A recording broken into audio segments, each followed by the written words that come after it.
Saving for retirement seems like a daunting prospect, but I'm joined on the line by Stephen Nathan. He's the CEO of 10X Investments. He's going to speak to us about the proper way to go about saving for retirement. Of course, this all comes on the back of the fact that Finance Minister Nhlanhla Nene has announced that soon South Africans will see the first draft of regulations that are looking to really strictly regulate some retirement fund products in the country. Stephen, let's get into it. I want you to speak to us about these regulations. Why is the Treasury trying to put them into place? And can you explain a little bit more about what these draft regulations will entail? Okay, so what Treasury is trying to achieve is a retirement fund system that does a better job of looking after people's long-term retirement savings. And the objective is that people actually retire with more money.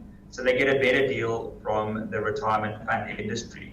And unfortunately, the work that Treasury has done shows that it's a very complex industry and it's very hard to know what all these products mean, and am I investing in a good fund or a bad fund, and how do I even tell the difference between a good and a bad fund. And what Treasury is saying is that from a government perspective is they need this industry to act more in the best interest of the ultimate investor, so the person in the street, rather than for the shareholders or maybe for their advisors or their brokers. And what government is saying is that if we tell you what a default looks like, and what a default means is that it's a product that somebody can invest in and they can have the confidence that it's a product that's going to work for them rather than being a product that works for maybe the advisors who's got a very high fee structure. And that's really the role of defaults, is to guide people, to give them principles that they can use to say, well, if my fund has these characteristics, then it's probably going to be a good fund rather than a bad fund. So essentially, this is good news for South Africans hoping to save for their retirement. Without a doubt. I mean, all of Treasury's intentions and certainly the objectives is very much focused on ensuring that the public gets a better deal from their retirement savings. And people might think, well, aren't these regulated entities? These are large companies that have been around for 100 years and more, some of them. Surely that they're all giving people the best possible deal. And unfortunately, the answer is they're not. These are commercial entities, they run for their shareholders, and it's really become very complex for people to understand, what product is in my best interest. Now, on the 1st of this month, the National Treasury announced their tax-free saving account incentive, allowing South Africans essentially to save and invest money without any tax implications. Is this a way to bolster your retirement savings? Do these two work hand in hand? How does this work?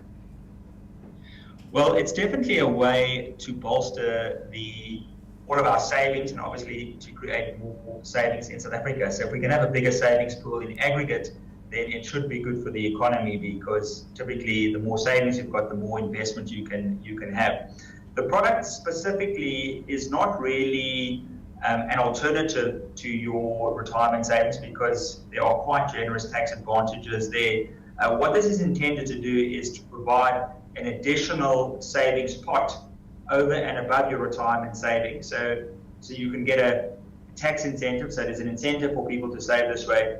And one of the things that government was looking at is that when people change jobs, and about 3 out of 4 people actually cash in their retirement fund, be it their pension or provident fund, when they change jobs. And what happens is that once you've cashed in your retirement savings, you almost never make that up. You are almost certain to not have enough money when you retire, and you're probably going to become a burden on the state and on your family. So one of the intentions is that you build up this tax-free savings pot in addition to your pension and provident fund. And in the event you do encounter financial hardships, rather than cashing in your retirement fund, you look at your tax-free savings account. Now, we know that when the finance minister announced that speech, many South Africans discovered they're going to be paying more month on month when it comes to income tax. And you believe that actually cleverly saving more money towards your retirement can offset, in a way, the money that you're going to be spending on your income tax month on month, or the money that's going to be taken away from you, rather, on month income tax. Why don't you explain this to us? Yes, well, the 1% increase in the personal income tax rate, I think it's for about 180,000 Rand annual income. So it means that everyone who earns above that threshold are going to be paying 1% more in tax to the government.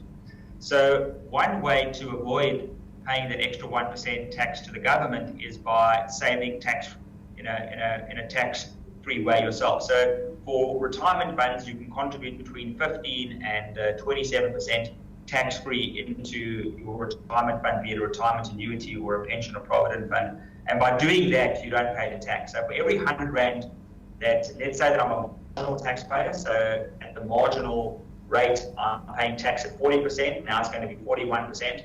So every 100 Rand that I contribute to my retirement fund, I'm going to get a full 100 Rand invested into my account, whereas if I didn't do that, the government would take a 41 Rand and I would be left with 59 Rand being the difference.